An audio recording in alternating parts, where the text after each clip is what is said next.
If I could have your attention again, we'll get started with the rest of our program. I hope you all enjoyed a nice lunch, and go ahead, eat your dessert if it's still sitting in front of you.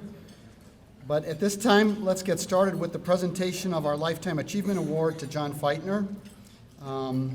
For those who may not be completely familiar with this award, let me tell you what it says. It says this award honors those individuals who have dedicated a professional lifetime to upholding both the letter and intent of Article 1, Sections 12 and 23 of the Indiana Constitution. And in case you're not completely familiar with Article 1, Section 12, it says, all courts shall be open, and every man for injury done to him in his person, property, or reputation shall have remedy by due course of law. Justice shall be administered freely and without purchase, completely and without denial, speedily and without delay.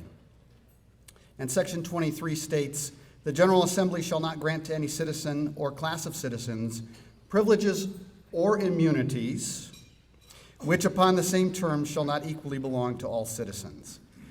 So that's sort of the spirit of this award, and I'm not going to go any further into my feelings for John, because we have a lineup of some spectacular people who are going to share those stories that will describe for all of us just what a great professional John has been in our profession, as well as what a terrific friend and person he is to all of us. So with that, I'd like to take the opportunity now to invite, in the following order, Steve Williams, Mickey Wilson, and Sheryl Calvin to come up to the stage and make their presentations, prosecute their case, if you will, for why John should be the recipient of this award today. So Steve, with that, if you join me.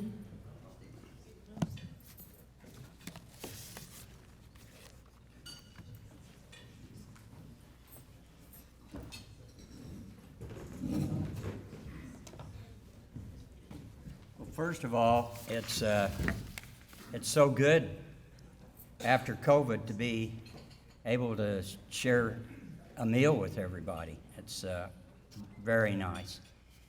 Besides John Feiner being one of my oldest and best friends, John and I practiced law together in the mid-'70s in the Fort Wayne law firm of Snoffer, HallerColvin, now HallerColvin.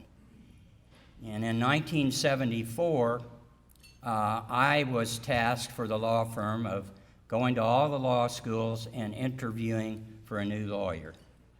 And after I did all those interviews, we pared that down and we asked soon-to-be lawyers back to the law firm for interviews. And then after those interviews, we pared it down to even further to two people, Vince Feiner and John Feitner. And it was a tough decision. They were both extremely well qualified. Their personalities were such that we thought they would both fit within our the people we had in the law firm. But the economics were such that we knew we could only hire one lawyer. So it was a tough decision to make. And at that time, we had a senior partner who was very good at analogies. And here's what he said to us. Everybody's got that pair of jeans, maybe they've got holes in them, that you can't wait to get off work and get into. That's Vince Feiner. But everybody's got to have that fine suit of clothes, a tuxedo, the Sunday go-to-meeting clothes, so to speak,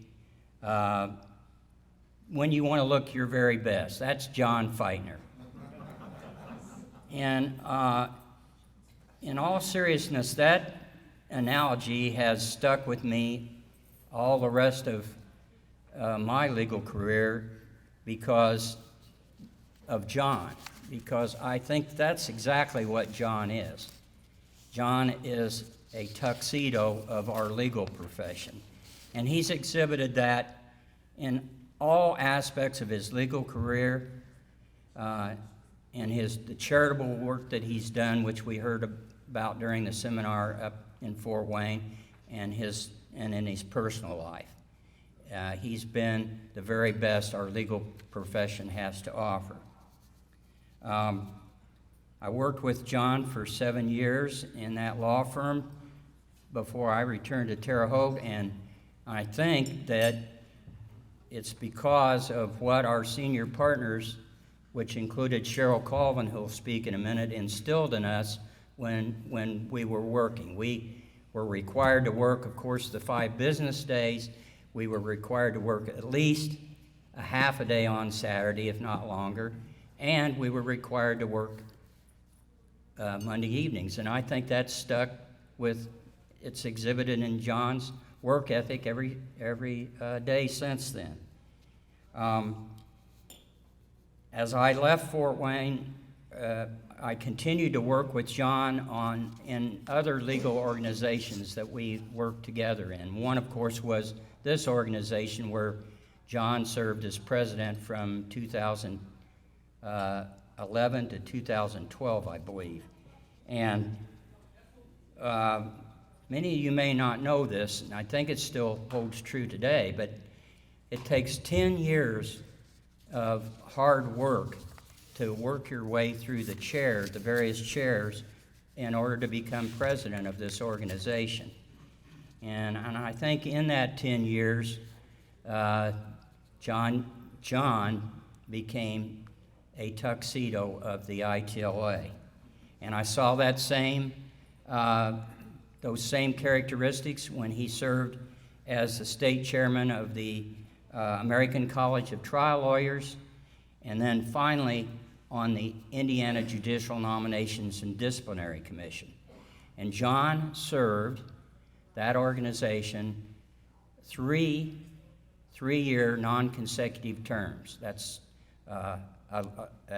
16 years of time that he served. And it was during that time that I saw John at his very best.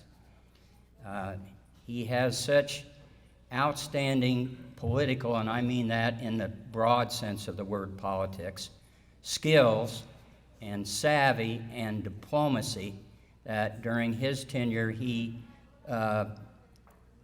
tendered panels to the governor for 2 Court of Appeals judges and 3 Supreme Court judges. And so I think when if you know John and you look back on his career like we're doing today, you'll agree with me that John Feitner is a tuxedo of our legal profession. Thank you.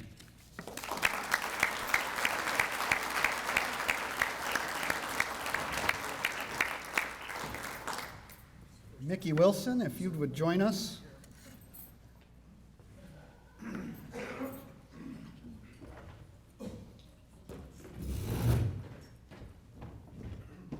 Stand on my tiptoes. Okay.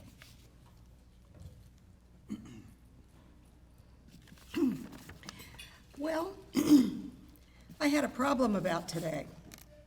I thought it would be easy to say a few words about John Feitner, what it's been like to know and work with him over the years. Was I ever wrong? How do I describe the qualities of leadership that John possesses in abundance? Qualities that I admire. Well, let me try to break it down. John listens. He really listens. He doesn't fall into the trap that often thwarts effective communication. He's not waiting for his turn to speak. He's listening. He clearly wants to know what you have to say. He values your input. John knows what you're saying and what you're contributing. He knows what you're about.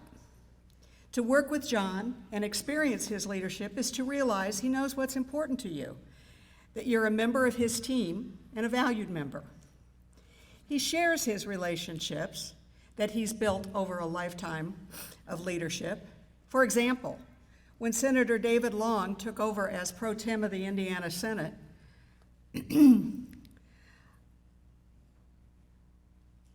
I was really worried, as were a lot of us. given Senator Long's history of hostility toward ITLA's legislative initiatives. But John had known Senator Long for years and earned the senator's trust and respect. John invited ITLA into that relationship, and civil justice benefited enormously over the years. Whenever I met with Senator Long, I had John Feitner on my shoulder, and the enormous goodwill, credibility, and trust that carried. As a result, despite supermajorities, a hostile political environment, and a host of truly bad bills, we were able to hold back disaster and move the law forward. The quality of justice in Indiana owes a great debt to John for this alone, but that's not all.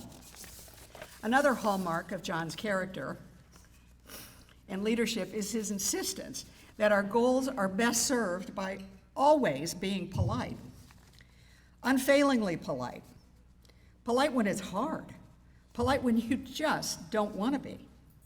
I think every conversation I've ever had with John over the years always included the instruction to play nice in the sandbox. And we did. He meant it.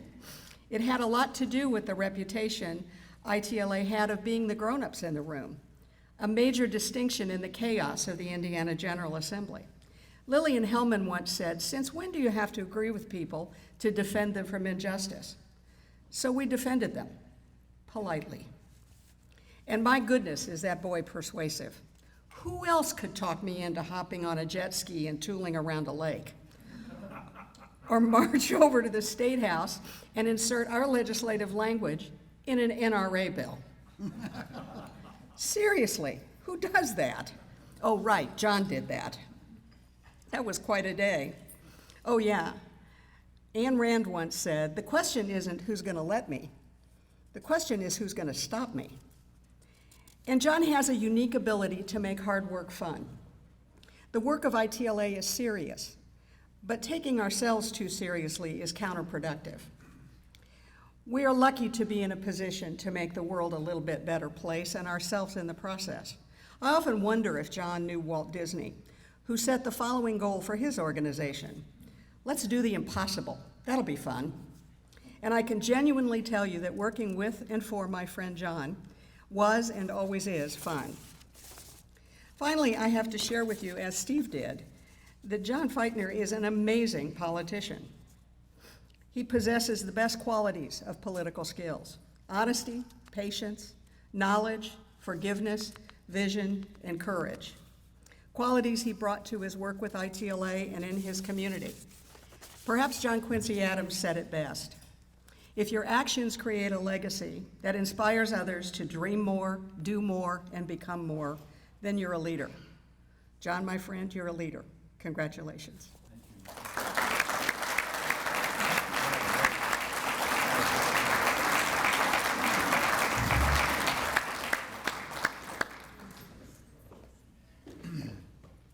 Sheryl.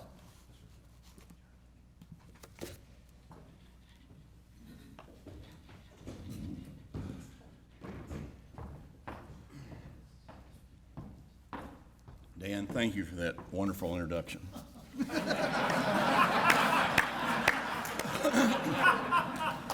It's my distinct pleasure to recognize John Feitner for this year's Lifetime Achievement Award for ITLA.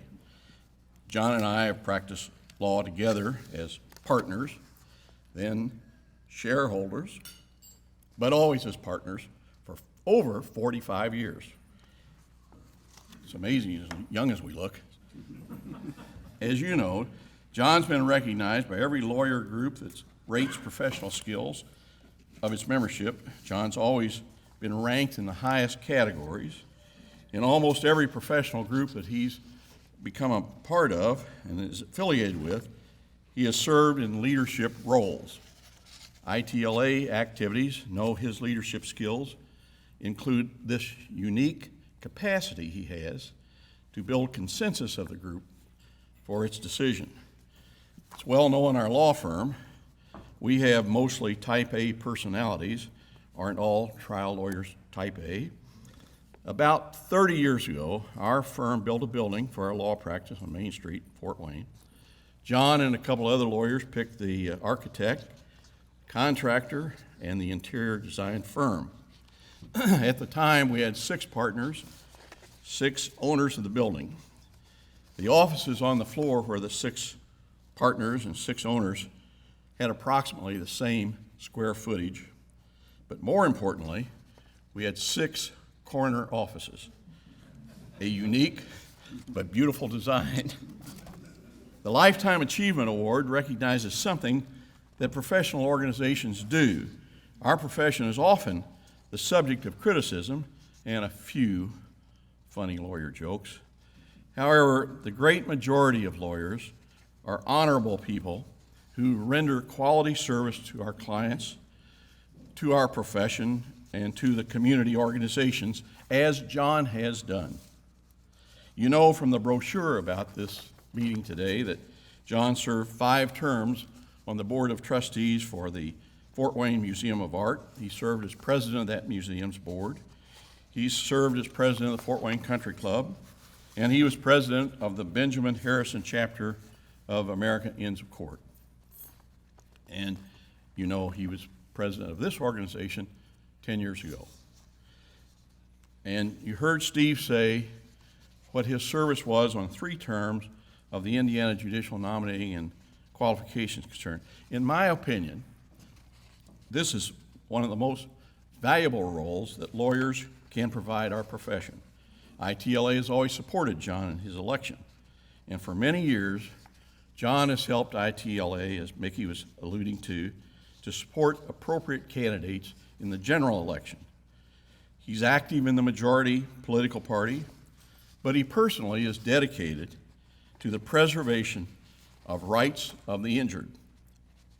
I know that fact because I'm aware that John recently rejected being retained as local defense counsel in a major national legal case that was likely to be very lucrative in fees. But, he said, it's the wrong side. John's lifetime achievement includes more than being a high-quality trial lawyer. He chose and persuaded his wife of 42 years, Margie, to marry him. Together, they had 2 high-achieving children, and they parent Watson, a yellow Labrador dog, of which famous artist Mickey Wilson painted a portrait. Their daughter, Betsy, is a veterinarian. I say a new mother, but she tells me her baby's a 1.5 years old. And their son, Spencer, is a lawyer in our firm with a major participation role in our management committee. Spencer is following his father's footsteps, both as a quality lawyer and as a consensus builder. I want to say now that John's grandfather, he's old enough to receive this award. I hesitate to tell this next story, but I've written it, so I'm going to read it anyway. Only within the last 4 years has John experienced his midlife crisis. He purchased a wooden Chris-Craft motorboat, which is difficult to maintain and somewhat costly, so he can participate in a weekly Saturday parade at Lake Wawasee. Now, that was before his first grandchild was born. The Chris-Craft is no longer top priority. Some of you know I nominated John for this award, and I did not seek his consent, and I nominated him once before, and I didn't seek his consent once before. But he did persuade me, and I honored his request once before for withdrawal of his nomination because John thought others were more deserving, and I consented to his leadership. Being honored with this Lifetime Achievement Award does not mean that John's career nor his service to the local community organizations for which he's not paid is over nor near ending. It does, however, mean that John Feitner has left the world a better place for what he's done, and we know it. Thank you. Congratulations.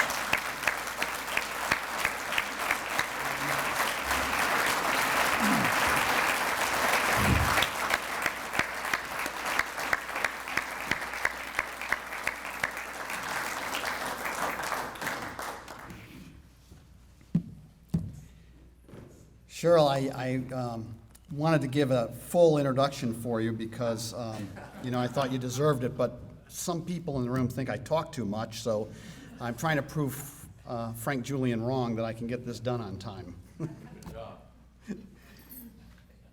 John, why don't you join me up here? You're the man of the hour. I just want to say a few words. I joined the executive committee right as you were going off as president, but I had the privilege as the co-chair of the legislative committee of being invited to your meetings to give the legislative report. And so before I started on the executive committee 10 years ago, I actually had a couple of years' experience under your leadership, and I have to say, Mickey, you nailed it. I mean, if I could have written it, that's what I would have said. Thank you.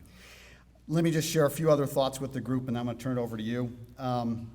John is a 1969 graduate of Culver Military Academy.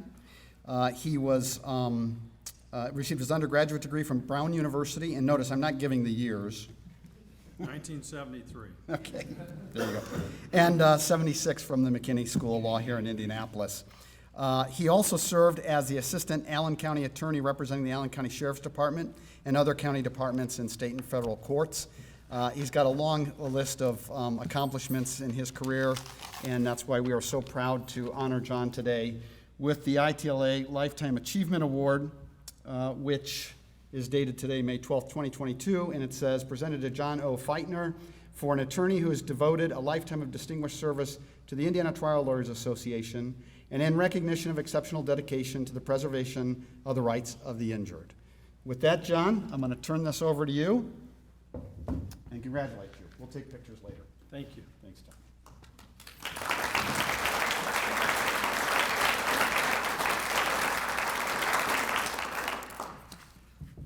Thank you all very much.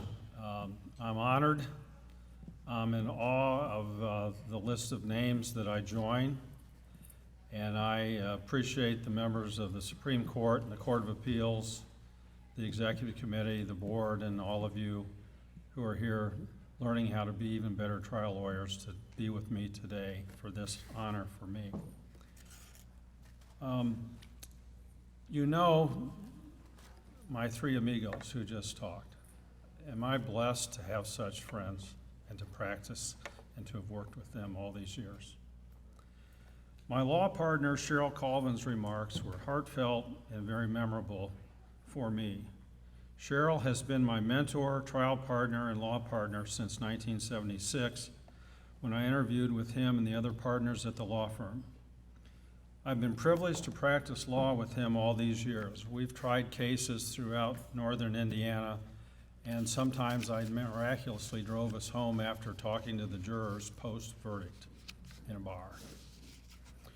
Sheryl is a Lifetime Achievement Award recipient, and I'm honored that he helped make this presentation today and that he nominated me, and I'm forever grateful to the leadership and the trial skills I learned under your tutelage. In a similar manner, Steve Williams and I first met in the Indy Law School lawyer conference room. If you went to McKinney back in the day, the lawyer conference room was a sacred place. The students couldn't go in there. But that's where Steve was when I interviewed with him. And no, I did not have a tuxedo on, but I probably was dressed appropriately for the time. And yes, Steve, I do own a tuxedo. Thank you. Steve was already a rising star in the law firm, and he was soon to join the pantheon of Indiana trial lawyers. He and Sheryl tried some memorable jury trials together. Practiced law with Steve 7 years, and I worked pretty hard, but never like Steve did. He was an amazing lawyer. He decided to return to Terre Haute, and his life has been remarkable, robust, and he had the privilege to practice law with Hansford Mann, Max Goodwin, and our dear friend Jim McDonald. And I'm going to stop for a moment and say something. I'm scheduled to have another colonoscopy. I get them every 3 to 5 years. Max Goodwin could still be here today if he'd had a colonoscopy timely.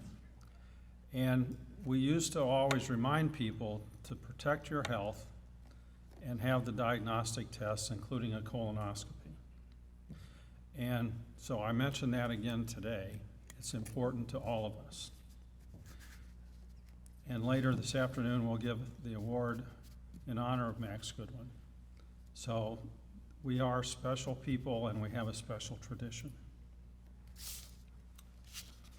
I was privileged to speak on behalf of Steve when he got the Lifetime Achievement Award, and also Sheryl. So they've returned the favor to me. And I decided to invite my dear friend Mickey Wilson to make some remarks. I did not write the remarks. I don't recognize the person she spoke about. But I can tell you, the whole time in my career with ITLA, Executive Committee, Law Pack, which was really fun, meeting with the legislators, Bruce Keogh and Mickey and I came this close to getting Stanley versus Walker turned around in the legislature, and we were backdoored by someone who shall remain nameless, but he's certainly not in our Hall of Fame. Mickey, all that time, had my back when I was president, just like she had every other person that she supported. Mickey, you've been a treasure to our organization, and I appreciate the respect and love we have for each other. And yes, that was one great ride on the lake on my Sea-Doo. She had this life jacket on. It was unbelievable. It's my privilege to introduce my family. Scott Montross told me that having my family here was really a good move, and I agree. My wife, Margie, and I have been blessed with more than 42 years of marriage. And yes, I was persuasive. I proposed 3 times. We've made a life together in Fort Wayne and at Lake Wawasee, our family home. She is my best friend and soulmate. She has sat with me at the kitchen table, listening to my opening statements, my final arguments, and she's been patient many times when I'm late for dinner or for other things. She's been by my side all these many years for the thrill of victories and the agony of defeats. She was, however, delighted when I stopped practicing family relations law fairly early in my career. She really didn't like those late-hour phone calls and the high drama. So thank you, Margie. My son Spencer and his wife Taylor Feitner are here today. Spencer and I have practiced law together at HallerColvin since 2007. When he was a little kid, he would come to the office and he drew a picture that I still have, and I framed it, of my desk. And I have these swords from Culver, and there's a sword in the picture. And I don't know that that's what motivated him. It was probably the gum drawer. But we've tried 2 federal civil rights class action lawsuits to verdict. I don't know many lawyers who are stupid enough to do that, but we did, and both times we had a great outcome for the sheriff. We've tried personal injury cases together. We had a case about 3 weeks after he came to work for the law firm. For 5 years, we would go up to Goshen and take monstrous depositions with many lawyers. We helped decorate the lower level of this court reporter office with all the fees we paid. He and Melanie Farr did a lot of the briefing in the case, and we ultimately were able to prevail. He's a managing partner of the law firm, and he keeps it together. I'm so proud and privileged to practice law with my son. Like Margie, Taylor is his beautiful and wonderful spouse, and she is totally supportive of his career, which is important. We all know that. You need help at home and you need help at the office. And we're pleased to have you in the family. Our daughter Betsy Feitner is a veterinary doctor and also an epidemiologist. She is here with her husband, Dr. Luke Miller, who is a fantastic physician, sports medicine doctor, and oh, by the way, they're DePaul University grads who reunited in Denver. And we're now very happy that Luke and Betsy and our grandson Jack have returned to Fort Wayne to raise their son and maybe some more kids too. Margie and I are blessed for our family to all be together, which, as you know, is not always the case in the world we all live in and with the competing job opportunities and things. So April Book. April is our legal assistant. And some of the lawyers who've had these awards have remarked about a couple of loyal staff persons and what a critical role our colleagues play. Well, that's true for April. She has great talent, stamina, a sense of humor, which is necessary. And most important for me, she's patient and she can fix about anything I screw up. She's also from Grant County, as am I, but she grew up in the little town of Swayze. But she came to the big city of Fort Wayne. She's not only my legal assistant, she helps Spencer with his practice and Sheryl with his practice. So there aren't too many people who can juggle three egotistical male lawyers like that. We appreciate everything you do for the firm and our clients. And there are many other people in our firm that have the similar role, and they're all here. You're a representative for our firm today. I'm about done, but there are several other things I want to say. First, I want to recognize my longtime friend and law partner, Mark Giaquina. Mark is an extraordinary attorney. He's a member of ITLA. He has a very successful commercial law practice. He's had a remarkable career of public service in the community. He managed his father's campaign. He's managed his brother's campaign for the House of Representatives. He's managed many other political campaigns, and he and I are the committee of one Democrat and one Republican who decide who's up and who's down in local politics every year. And we've bet pretty well, haven't we? He also has several of the best settlements in the history of our firm, and we can put his settlements up there with the best of many of the Indiana trial lawyers. I'm proud to call him my friend and my partner for all these years. And you're going to hear a very unusual presentation from Mark this afternoon that I think you'll find insightful. Faith Welsh is here. This is her first ITLA meeting. She's a new member. She's an associate in our firm. She came over late October, November, after several years in the Allen County Prosecutor's Office. She's tried cases. She and I are working on several cases together, and we're going to have a trial or two this year, I'm sure. She's tenacious, brilliant. She'll have a bright legal career, which will be full of accomplishments, and who knows, if you decide to mess around with this organization, maybe you'll be one of our leaders someday.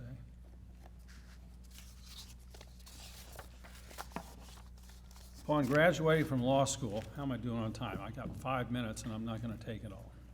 Upon graduation from law school in 1976, Tom Dorman was my classmate, Sam Jacobs was my classmate, Vince Heine was my classmate, and many other people.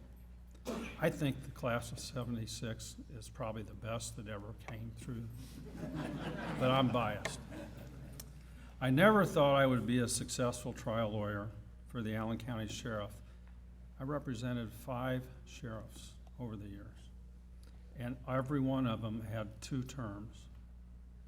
And yes, they did get sued once in a while, including by Steve Wagner and his firm. And we never went to trial yet, but we may in a year or two. We'll see, Smets. I don't know if Steve's here. I'm kidding him a little bit. But all of this led to my involvement with ITLA, the Executive Committee, President of ITLA, and now this Lifetime Achievement Award. So I simply say to all of you, thank you. It's a high honor, one that I will treasure for the rest of my life. And then finally, I remind you there is a cocktail party later this afternoon at Low Miller's. It's a tradition.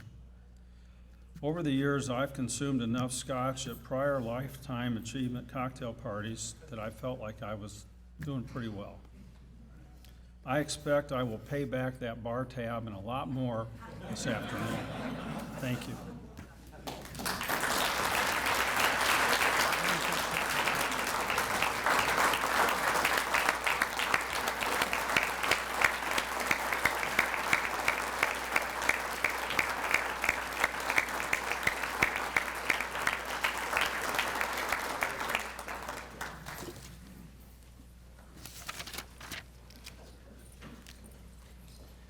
Thank you, John.